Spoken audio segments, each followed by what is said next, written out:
When they made that announcement that was like, all right, CDC says you can stop wearing a mask like in this situation or that situation, how many people just immediately just stopped?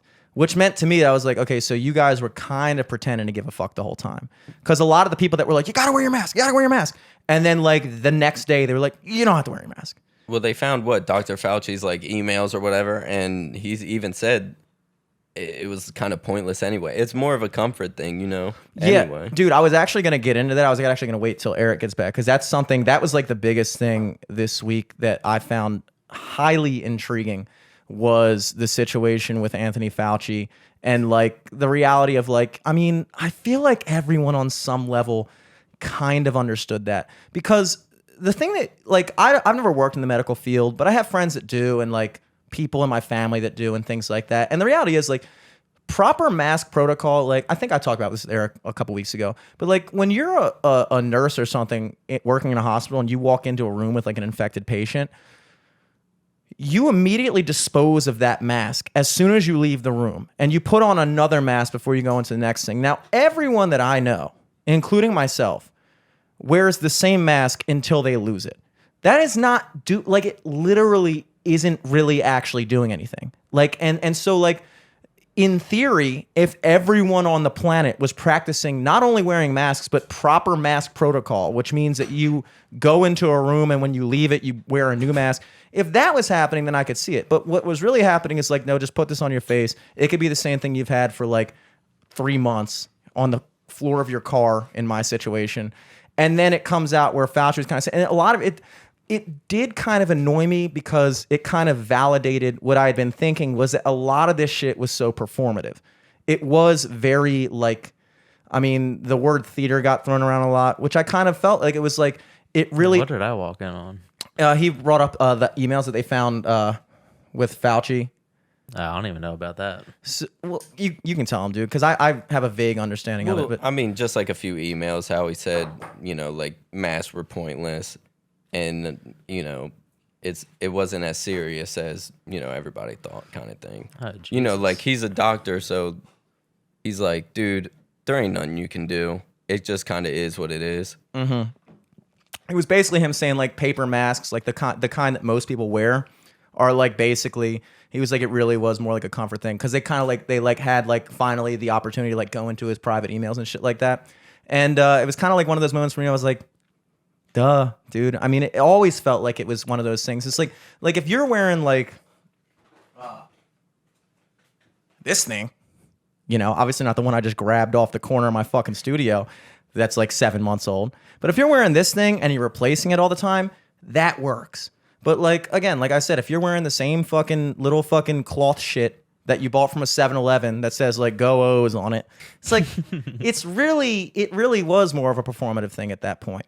And, but I think the reason why they've started looking to his emails is because, and this is what I found highly interesting, is that they're starting to really entertain the possibility that the virus did actually escape from the lab in Wuhan. Mm-hmm. Like it's like a legitimate thing now.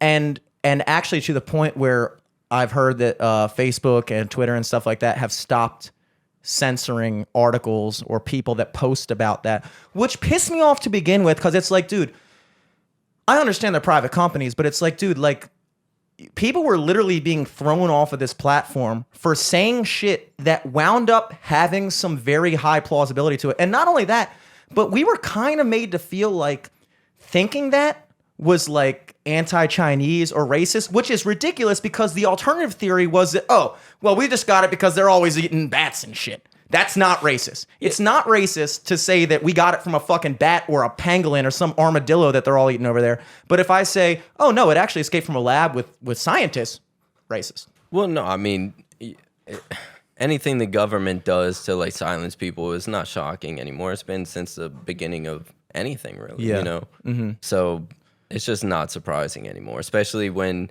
you know, these companies are so big that they're basically not owned by the government, but they definitely play a part with them. They have to, or else they get, you know, shunned. I mean, perfect example, and I'll get back to the Fauci thing, but like perfect example, is it really a coincidence? I mean, and it could be, It could be. Maybe it could be the biggest coincidence. But the fact that the vaccine was announced like a literal day after the election, is that a coincidence? I mean, no, I don't. I don't think any of that is. Trump was hated for a reason, and then Biden comes in. You need a big boost to, I guess, morale.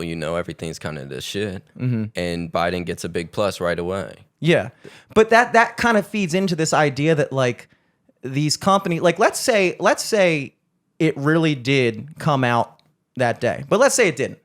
I think that's much more plausible. You've been developing it for 7 months, and then magically the vaccine gets announced a day after the election.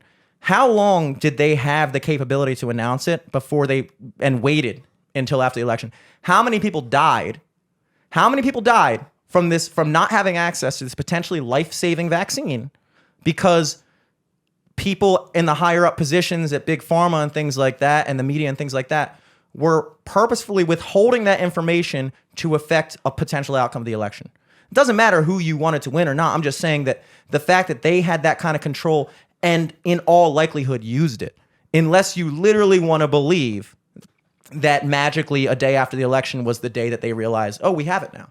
I mean, it's almost like they didn't even wait a fucking week, dude, to make it seem like real. I mean, it's literally like, it's just like, boom, oh, we got it now. And nobody thinks like that's fucking weird. Well, I mean, I think everybody with every government action, everybody definitely has those thoughts. But it's like, what are those thoughts going to do? All those thoughts, it starts an uprising, and then everybody's like, dude, I'm comfortable. So nobody wants to think like that. You know, I mean, we do because we're I feel like smarter and, maybe feel like Just more it's tapped just a in or pattern. something. Yeah, and it's just a pattern. You watch pattern, the government's been lying for forever. Yeah.